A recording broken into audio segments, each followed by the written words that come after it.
শুধু বাংলাদেশের নয়, গণতান্ত্রিক বিশ্বের একজন অনন্য রাজনীতিবিদ, যিনি গণতন্ত্র প্রতিষ্ঠার জন্য তার সমস্ত জীবন উৎসর্গ করেছেন,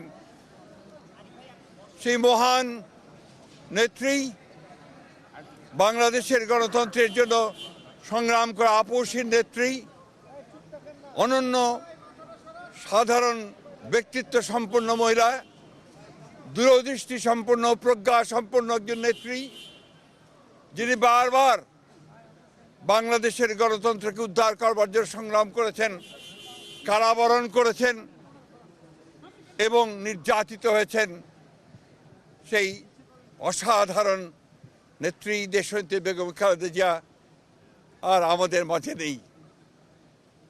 আপনারা সবাই জানেন যে এই নেত্রী দীর্ঘদিন তার রাজনৈতিক জীবনের প্রায় সমস্ত অংশটাই তিনি গণতন্ত্রের জন্য সংগ্রাম করেছেন। সেই নেত্রী আজকে অসংখ্য লক্ষ কোটি মানুষকে কাঁদিয়ে চলে গেছেন। আগামীকাল তার জানাজা অনুষ্ঠিত হবে, দাফন হবে। জানাজার জন্য আমরা স্থায়ী কমিটি সিদ্ধান্ত নিয়েছি যে আগামীকাল দুপুর 2টায়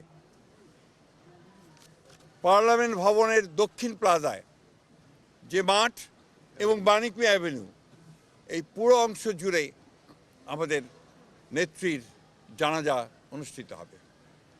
এই জানাজা